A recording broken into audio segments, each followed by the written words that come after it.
Hi, I'm Dale Dobson. I'm playing Farmer, the farmer known as Farmer.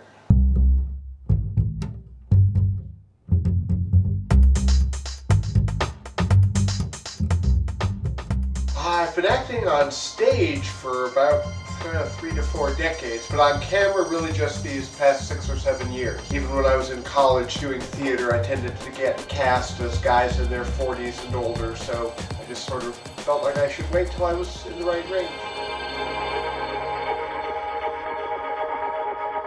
I think I heard about it some years ago because a friend of mine was involved fairly early in production, but I think I saw the more recent posting just on Facebook. I love horror. I love supernatural horror more than anything. I like that ghosts don't have to necessarily explain too much about themselves.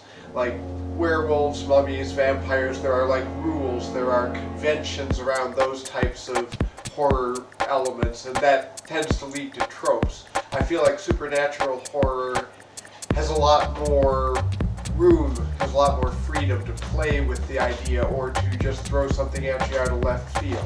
You know, I've done more conventional horror, I've done paranormal television series that are kind of in that same realm.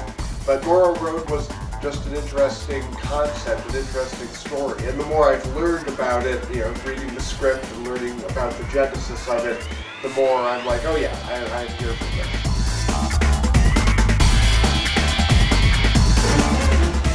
I had not, actually. I didn't realize that there was a local Morrow Road tradition of legends until I talked to Francis in some more depth. I've always been fascinated by, you know, urban legends and you know, the vanishing hitchhiker and the various versions of that story. I remember reading a version of that when I was a kid, and I'm interested in folklore and how local legends develop and how they morph over time. Human beings love to tell stories. That's fundamental to how we work as a species. We're a very social animal, and language is so much a part of that that when something unusual happens, we want to share that. And then someone else tells it to someone else, and it becomes a game of telephone. Things develop and elements get added, and stuff gets brought in from another local story or from something someone's heard elsewhere. And just seeing the way that a local legend develops and, you know, the complexity of that, which the film touches on in some ways, is just cool. I love that stuff.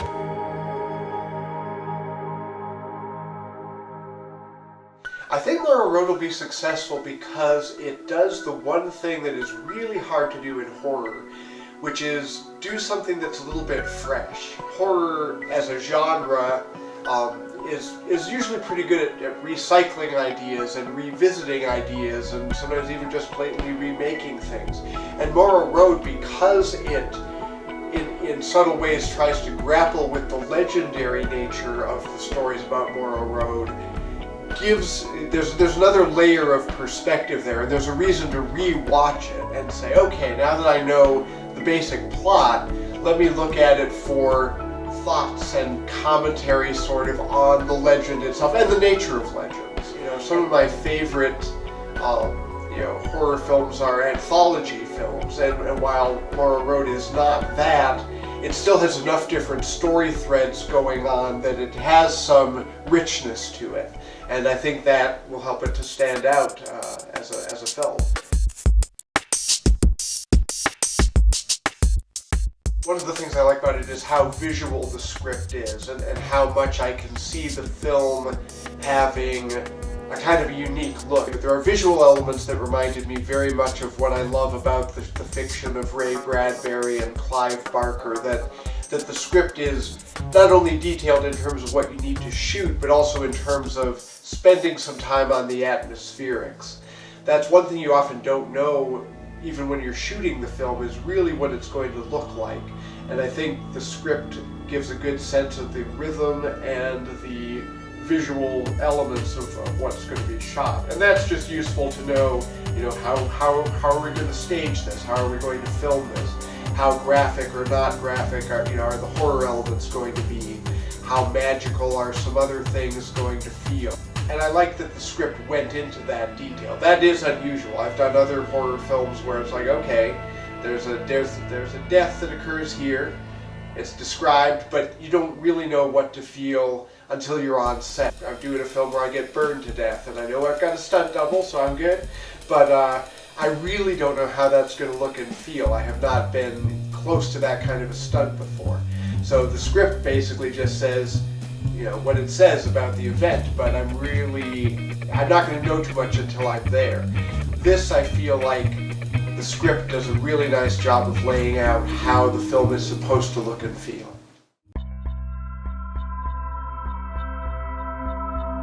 To me, the movie's message has to do with trusting your instincts and, you know, valuing the people you are with. I think the characters who suffer the most are the ones who don't care about, you know, who care most about themselves. I think the central horror theme of the film has a lot to do with loss and pain and longing. Even my character, he's got to come from a place of loss and struggle. And I think what the film does is it articulates that in a very specific way, and it's ultimately, like a lot of good ghost stories, about people trying to help the departed or at least understand them. I also think it has a lot of interesting stuff to say about just the nature of legends and how they grow and how we interpret a sound or a burst of wind or a momentary glimpse of something we couldn't quite make out to be meaningful. And in this case, those impressions are meaningful. I think the film has ultimately a positive message beyond the usual, you know, horror film morality of jerks die. That's usually the only as far as things go. And this has more to say than that.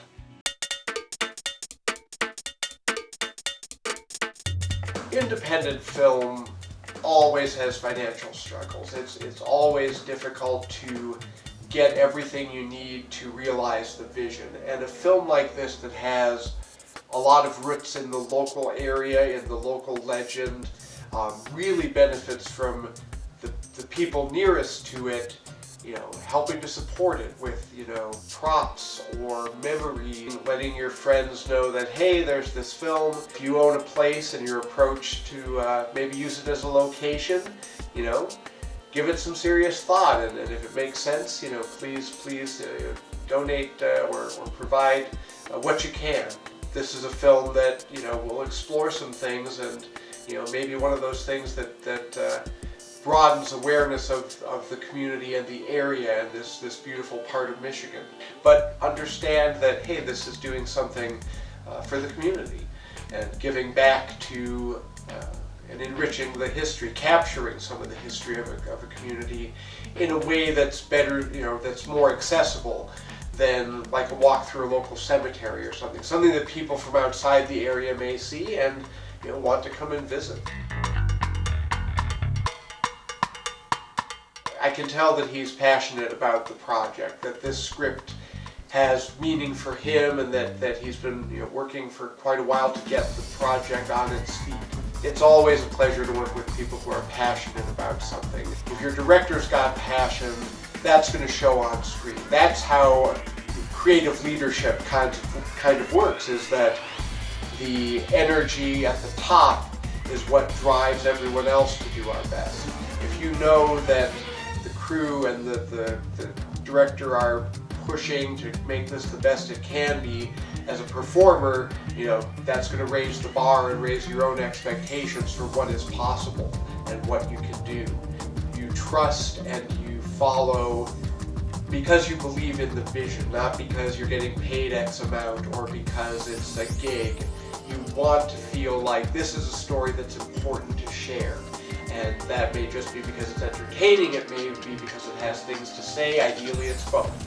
I'm enjoying what I've seen in the process so far. I'm looking forward to the shoot.